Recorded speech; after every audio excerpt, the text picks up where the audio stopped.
Assalamualaikum. Sekarang kita lanjut belajar kita dengan reaksi-reaksi dalam senyawa karbon. Untuk kelas 11 itu kita akan belajar 3 jenis reaksi yang terdapat pada senyawa karbon, yaitu reaksi substitusi atau mengganti dengan atom lain, reaksi adisi, reaksi penambahan, dan reaksi eliminasi atau reaksi pelepasan. Kita mulai dari reaksi substitusi. Reaksi substitusi artinya mengganti salah satu atom pada suatu senyawa karbon dengan atom jenis lain. Nah, misalnya metana, Ibu tulis metana CH4, boleh Ibu tulis menjadi CH3. Nah, kalau ketemu dengan halogen, nah substitusi dengan halogen maka namanya substitusi halogenasi. Kalau dengan halogen, dengan X adalah halogen. Siapa itu halogen? Yaitu fluor, klor, brom, dan iod. Maka ini namanya substitusi halogenasi. Dan untuk kelas 11 memang baru sampai halogenasi. Nanti di kelas 12 kita akan belajar substituen selain dari halogen. Nah, metana kalau ketemu dengan klorin, misalnya klorin rumusnya Cl2. Ibu tulis dulu begini, CH4 plus Cl2. Nah, CH4 bisa Ibu tulis menjadi CH3. Nah, boleh, ini yang disingkat, plus klornya ditulis. Nah, ini menunjukkan ikatan kovalen antara atom klor. Dan dalam reaksi-reaksi dalam senyawa organik selalu memerlukan katalis. Karena pada hakikatnya alkana itu kan parafin. Sukar bereaksi dengan zat lain. Kenapa dia bereaksi dengan halogen? Karena halogen itu reaktif dan harus ada katalis sinar UV, ultraviolet. Nah, adanya sinar UV menyebabkan ikatan klor ini putus, membentuk pemutusan yang homolitik. Jadi putusnya tidak membentuk ion tapi putus. Sehingga ini ada masing-masing klor punya satu elektron yang sendiri atau elektron sunyi. Karena itu dia bersifat reaktif atau radikal. Nah, karena dia putus adanya sinar UV, maka dia akan menyerang dari metana. Ini akan putus. Nah, ini akan gandengan dengan dia, kemudian ini masuk ke sini. Sehingga reaksinya menjadi CH3Cl plus HCl. Nah, sekarang kalau halogennya berlebih, klornya banyak, maka reaksinya akan membentuk reaksi berantai. Si CH3Cl yang terbentuk akan bereaksi lagi dengan klorin yang masih ada, yang melimpah tadi. Maka ini menjadi, Ibu tulis saja lengkapnya. Nah, maka ikatan ini akan putus, akan menyerang atom H yang lain. Ini gandengan, ini masuk ke situ, sehingga menjadi CH2Cl2 plus HCl. Kalau halogennya memang melimpah, klornya melimpah, maka reaksinya akan berlanjut. Kita lanjut terus ya. CH2Cl2. Nah, ini kan menjadi CH2Cl2 plus HCl. Plus klorin. Maka akan menjadi CHCl3 plus HCl.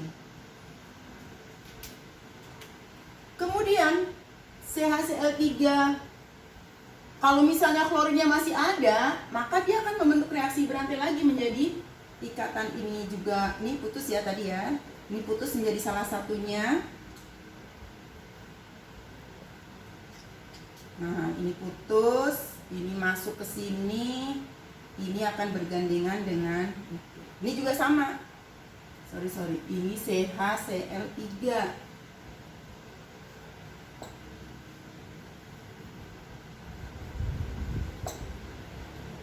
Nah,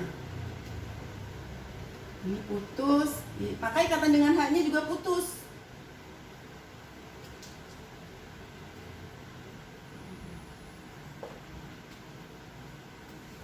Sehingga menjadi CCl4,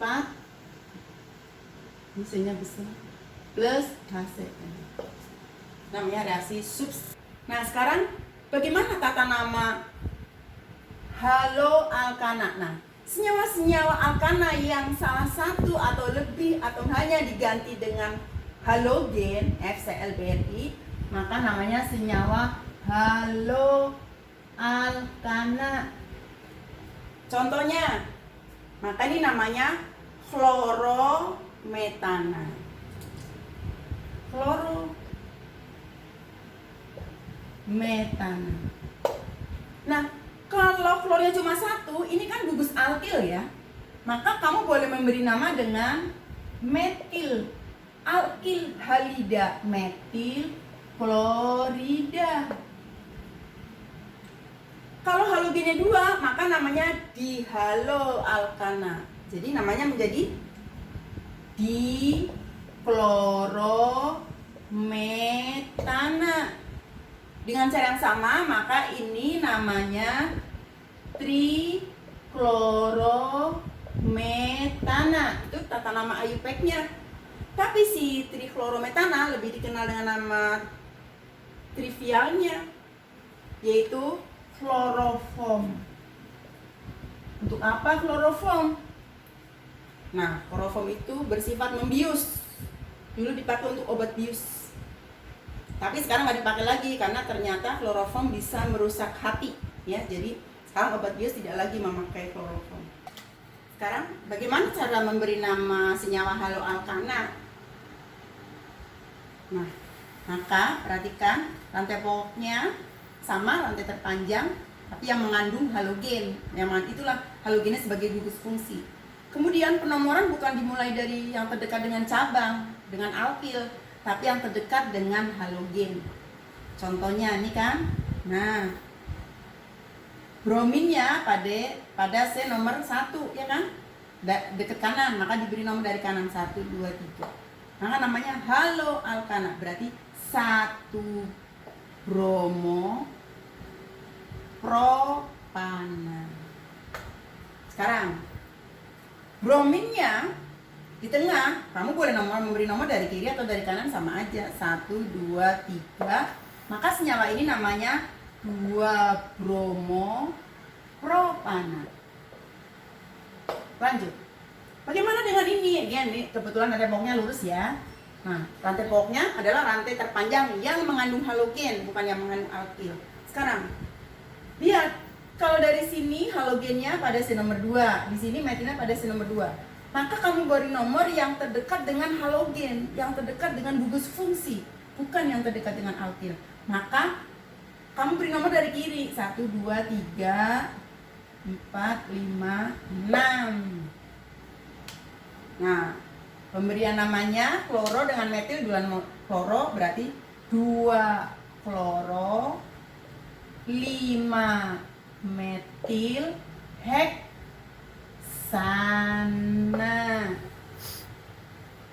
Lanjut sini.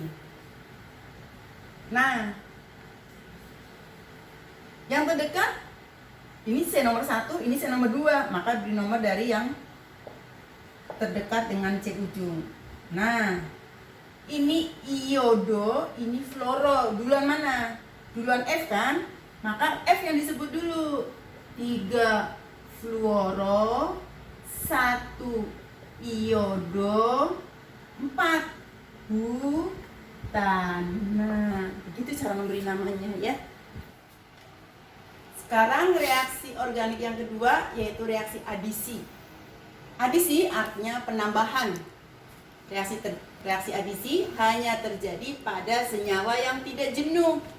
Berarti dia harus punya ikatan rangkap. Boleh rangkap 2, boleh rangkap 3. Kalau alkana nggak bisa diadisi karena senyawanya sudah jenuh ya. Lanjut. Nah, pertama misalnya adisi dengan hidrogen, maka disebut dengan adisi hidrogenasi. Contohnya apa nih? Etena. Kalau ditambah hidrogen H2, Ibu gambarkan struktur rumus bangunnya. Nah, maka ikatan ini putus, ini akan masuk ke sana, ini akan masuk ke situ, sehingga jadilah CH3 CH3. Etena menjadi etana. Bisa dipahami ya? Yang kedua, kita bisa mengadisi dengan halogen. Maka namanya adisi halogenasi.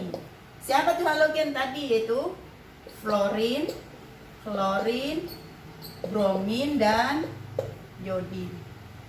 Contohnya, kita ambil contoh etena lagi ya. Etena diadisi dengan brom. Nah, maka ikatan ini putus, bromnya akan masuk ke sini, bromnya akan masuk ke situ, sehingga menjadi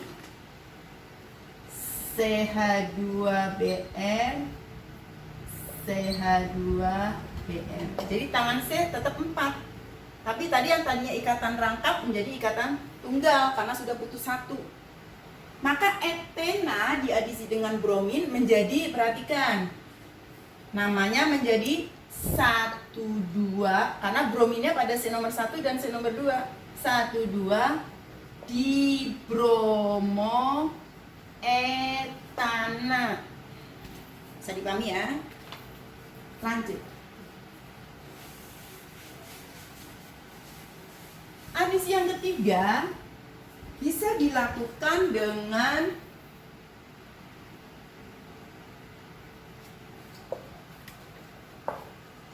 adisi dengan hidrogen halida atau asam halida.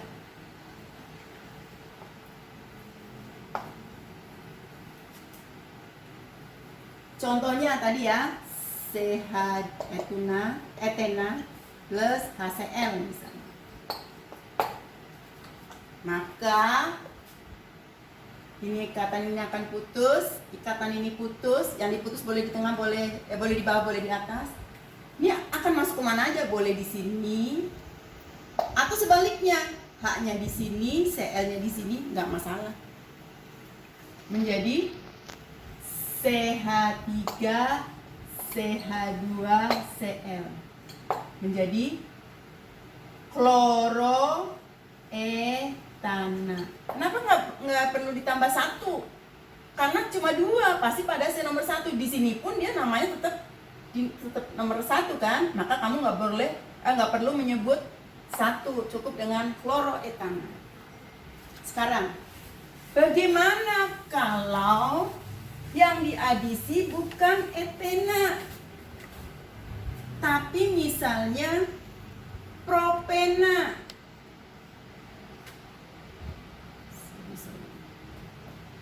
Ini katanya. Nah, CH2 CH plus misalnya HBr. Kalau ini ikatan ini, berarti ikatan ini putus, untuk tuker kan? Ini untuk ditambahkan. Nah, maka ada 2 kemungkinan. Yang pertama adalah H-nya masuk ke sini, ya kan?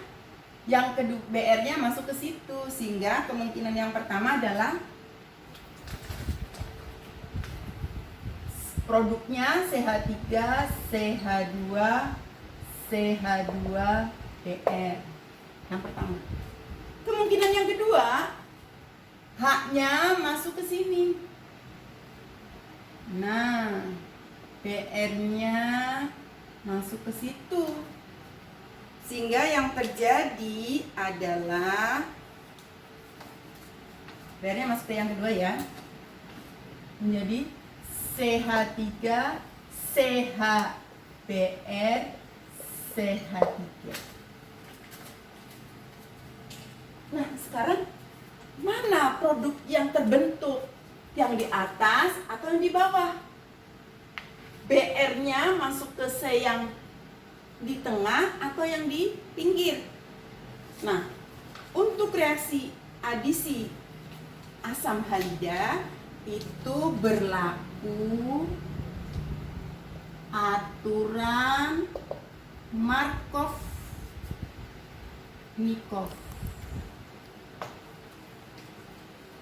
Aturan Markov-Nikov, kamu catat saja ya, menyatakan bahwa pada adisi asam halida terhadap alkena atau alkuna, maka atom H akan masuk ke atom C yang mengikat H paling banyak. Nah, sekarang lihat. Atom H menurut Markov-Nikov, atom H ini dari asam halida akan masuk ke atom C yang mengikat H paling banyak. C di sini kan mengikat H 2. Kalau di sini mengikat H-nya berapa? 1. Maka menurut Markov-Nikov, atom H-nya akan masuk ke atom C yang mengikat H paling banyak, yaitu dia yang di ujung. Sehingga yang terbentuk adalah H-nya akan masuk ke sini. Masuk ke sini CH3. BR-nya berarti masuk yang kedua. Sehingga yang terjadi adalah 2 bromo propanat, bukan 1 bromo propanat. Itu menurut aturan Markov-Nikov. Sekarang, bagaimana kalau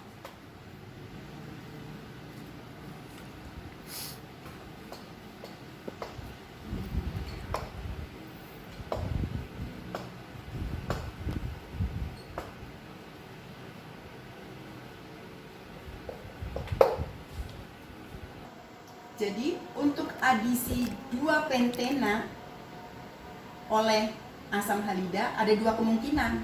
Yang pertama, H-nya akan masuk ke atom, ini kan C pada ikatan rangkapnya sama-sama mengikat 1 atom H. Nah, berarti perhatikan ada 2 kemungkinan. Yang pertama adalah H-nya, H dari asam iodida akan masuk ke atom C yang ketiga. Maka I-nya masuk ke atom C yang kedua dong. Sehingga terbentuk 2 iodo pentana. Kemungkinan yang kedua, H-nya akan masuk ke atom C yang kedua. Berarti I-nya masuk ke sini kan, ke atom C yang ketiga. Maka kemungkinan yang kedua terbentuk senyawa 3 iodo pentana. Nah, mana yang terbentuk? 2 iodo pentana apa 3 iodo pentana? Maka aturan Markov-Nikov kita jabarkan lagi. Kamu catat aja ya, nggak usah ditulis. Menurut Markov-Nikov, maka ikatan rangkap adalah kumpulan elektron. Jadi ini adalah kumpulan elektron. Nah, ini kan elektronnya ada 4 ya, karena ada 2 pasang. Yang kedua, gugus alkil adalah gugus pendorong elektron. Makin besar alkil, makin kuat daya dorongnya. Yang ketiga, gugus halogen adalah gugus penarik elektron. Nah, kita sekarang aplikasikan ke dalam reaksi ini. Ini pada 2 pentena, maka H-nya kan sama kiri kanan. Tapi yang kanan ini apa? Gugus etil. Yang kiri gugus metil. Gugus alkil adalah gugus pendorong elektron. Jadi si metil juga mendorong elektron, etil juga mendorong.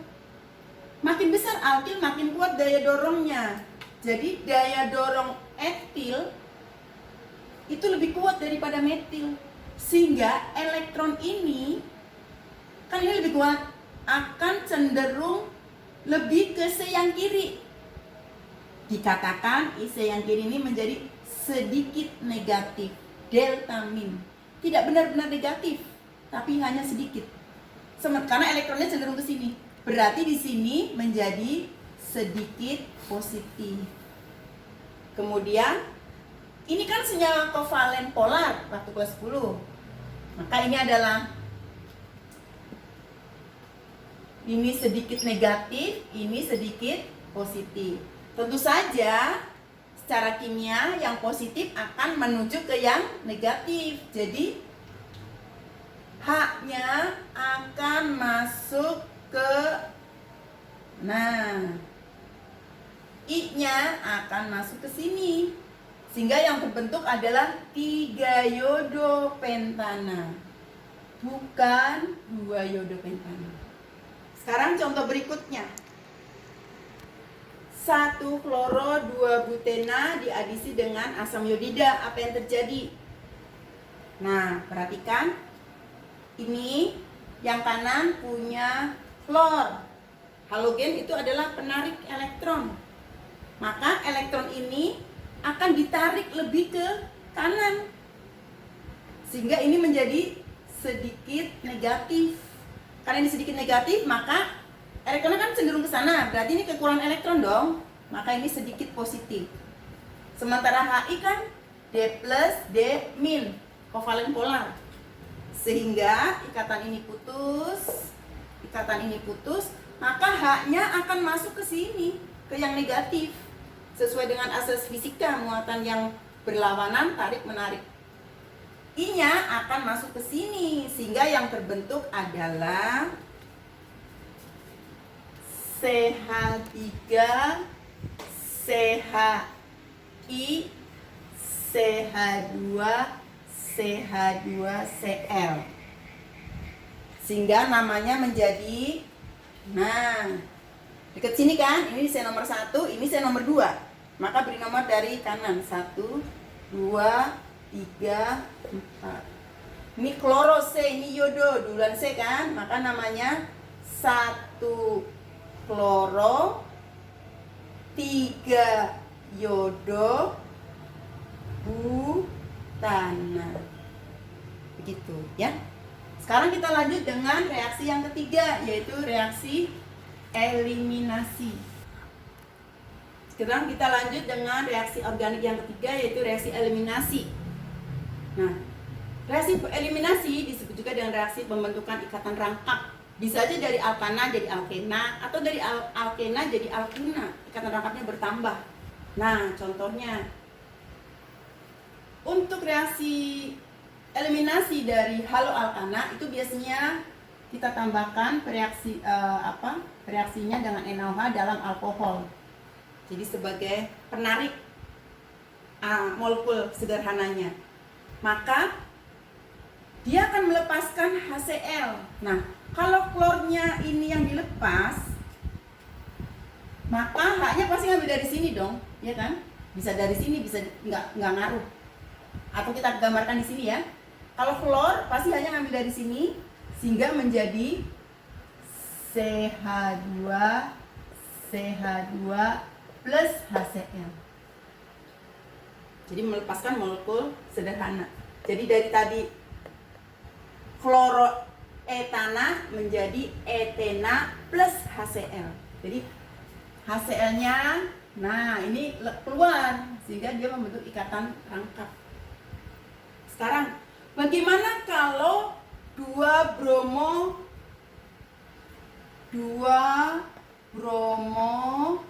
butana dieliminasi dengan cara boleh ditambahkan basa kuat, boleh NaOH, boleh KOH dalam larutan alkohol. Maka perhatikan, kan dia akan melepaskan HBr. Nah, H-nya bisa diambil dari kiri ya kan? Atau dari kanan. Jadi kalau dari kiri maka akan terbentuk plus HBr. Kalau diambilnya di sini, H-nya ngambilnya di kanannya, maka akan terbentuk ikatan rapatnya di sini plus HBr. Sekarang mana yang terbentuk? 1 butena ataukah 2 butena?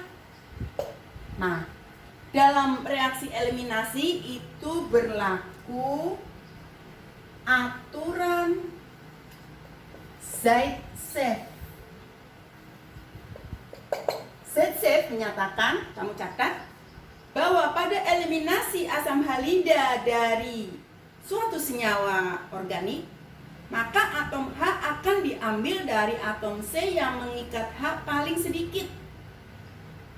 Jadi ingat ya, kalau Markovnikov yang H-nya besar ditambahin H, yang kaya ditambahin H. Zaitsev sebaliknya, yang sedikit H yang diambil H-nya, yang miskin malah yang diambil. Untuk kamu ingat ya. Jadi Zaitsev menyatakan bahwa atom H-nya akan diambil dari atom C yang mengikat H paling sedikit. Lihat, di sebelah kiri mengikat 3 atom H, yang di sebelah kanan mengikat 2 atom H. Maka atom H-nya akan diambil dari C yang mengikat H paling sedikit, dari kanan. Sehingga yang terbentuk adalah 2 butena, bukan 1 butena. Nah, begitu reaksi-reaksi dalam senyawa organik. Kita tinggal latihan soalnya ya.